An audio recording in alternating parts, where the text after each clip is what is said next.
Hello दोस्तों, कैसे हैं आप सब। आज की हमारी कहानी है सौतेली सास। फोन की घंटी लगातार बजे जा रही थी, जिसे सुनकर राधा को गुस्सा आ रहा था। गुस्सा क्यों ना आए, वह अपनी नन्ही सी बेटी रूही को सुलाने की कोशिश कर रही थी। आखिर थोड़ी देर बाद फोन की घंटी अपने आप ही बजना बंद हो गई। पर दोबारा जब फोन की घंटी बजी तो चिल्लाकर बोली, अरे सचिन, कब से तुम्हारा फोन बज रहा है? कम से कम फोन तो उठा लो, उसकी रिंग सुनकर रूही जग न जाए। पर सचिन ने जवाब नहीं दिया, शायद वॉशरूम में था। आखिर तिल मिलाते हुए राधा उठकर बाहर आई। फोन देखा तो माँ जी का फोन था, जिसे देख राधा और ज्यादा आग बबूला हो गई। उसने फोन उठाया नहीं, बल्कि काटकर एक तरफ पटक दिया। इतने में सचिन भी वॉशरूम से बाहर आ गया। राधा, किसका फोन था? और किसका फोन होगा? तुम्हारी माँ का फोन है। अरे तो तुम इतना गुस्सा क्यों हो रही हो? गुस्सा नहीं हो तो और क्या करूं? कितनी मुश्किल से रूही को सुला रही थी, पर उन्हें भी चैन नहीं है। बस हर रोज फोन लगा देती हैं और काम वाम कुछ होता नहीं है, बस ये पूछने के लिए कि बेटा तूने खाना खाया, जैसे तुम्हारी बीवी तुम्हें भूखा रखती है। अरे वो माँ है, उनकी भावनाओं को समझो। यहाँ पर भी एक माँ अपनी बेटी को सुलाने की कोशिश कर रही थी, जबकि मेरी बेटी सिर्फ 1 साल की है और उनका बेटा 28 साल का।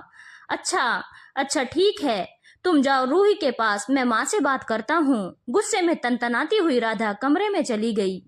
पीछे से सचिन ने माँ को फोन लगाया। हेलो। हाँ माँ, आपने फोन किया था? वो दरअसल मैं वॉशरूम में था, इसीलिए। बेटा, तुमने खाना खाया? क्या माँ, तुम हमेशा एक ही सवाल क्यों करती हो? आपको तो पता है ना, मैं इस समय तक खाना खा लेता हूँ। हाँ जानती हूँ, राधा तेरा पूरा ख्याल रखती है। बस मन की तसल्ली के लिए तुझे पूछ लेती हूँ। तो हो गई तसल्ली? माँ, अब तुम भी खाना खा लो। तुझे कैसे पता कि मैंने खाना नहीं खाया?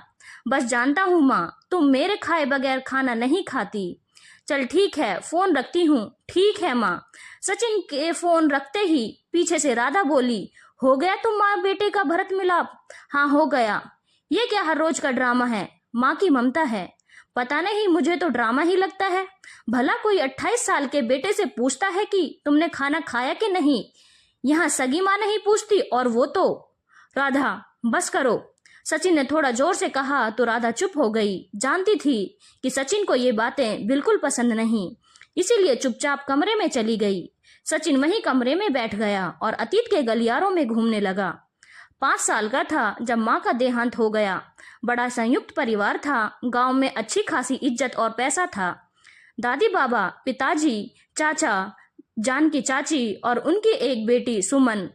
कहते हैं दूसरे बच्चे को जन्म देते समय माँ की मृत्यु हो गई थी। ना माँ बची और ना ही वो बच्ची। माँ के मरते ही सब लोग पिताजी की दूसरी शादी की बात करने लगे, और माँ के देहांत के 30 दिन बाद ही पिताजी दूसरी माँ ले आए। दूसरी माँ नहीं, दूसरी पत्नी बहुत मारती थी, बिल्कुल भी प्यार नहीं करती थी। छोटी छोटी सी गलती पर खाना खाने को ना देती। पर मजाल है, घर में कोई उसके खिलाफ कोई कुछ बोल जाए, क्योंकि कोई खिलाफ बोल जाए तो सीधा जवाब मिलता था, तुम संभाल लो इसे। दादी बाबा भी कुछ खिलाफ ना बोलते, क्योंकि पिताजी का सिक्का घर में बोलता था। आखिर उन्होंने घर में पोता जो दिया था। जबकि चाचा चाची को ज्यादा बोलने की इजाजत ना थी। उनकी एक बेटी जो थी, चाहे उस पोते की ही शामत क्यों ना आई हो। ऐसे में एक ही सहारा था, जान की चाची। वो बहुत प्यार करती थी। जब भी उसके पास जाता, सबसे पहला सवाल ये वही करती, तुमने खाना खाया? कई बार सौतेली माँ से छुपाकर दरवाजे की ओट के पीछे कुछ खाने को दे देती। कई बार तो सचिन के लिए सौतेली माँ की गालियां तक खा चुकी थी, पर चुपचाप बर्दाश्त कर लेती थी। शुरू शुरू में तो चाचा ने भी खूब डांटा, 1-2 बार तो बेचारी चाची को पीटा भी। पर पता नहीं कैसा मोह था जो सचिन और जान की चाची को ममता की डोर में बांध गया। उसके बाद सौतेली माँ के एक बेटा हुआ, सचिन का छोटा भाई। उसके बाद तो सचिन को पिताजी भी नहीं पूछते। धीरे धीरे सभी ने बोलना भी छोड़ दिया। सौतेली माँ तो क्या बोलती, उनकी तो बला टली थी।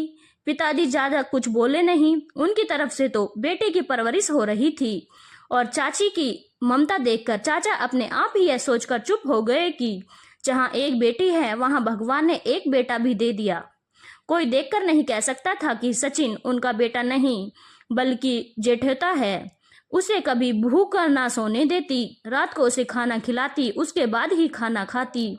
उसकी पढ़ाई लिखाई से लेकर हर चीज का ध्यान वो खुद रखती।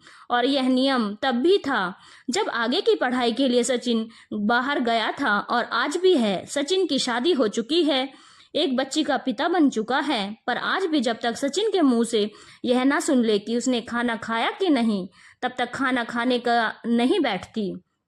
इतने में रूही के रोने की आवाज से सचिन की तंद्रा टूटी और वह कमरे में गया। लाओ मुझे दो, मैं चुप कराता हूँ, तुम रेस्ट कर लो। सॉरी सचिन, मुझे इस तरह नहीं बोलना चाहिए था।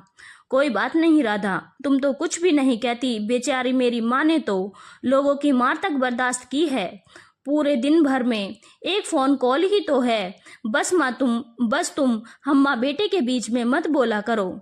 सच कहा, माँ माँ होती है, और माँ बनने के लिए जन्म देना तो जरूरी नहीं, ममता का होना जरूरी होता है। धन्यवाद दोस्तों। अगर आपको कहानी अच्छी लगी हो तो चैनल को लाइक, शेयर और सब्सक्राइब करना ना भूलें।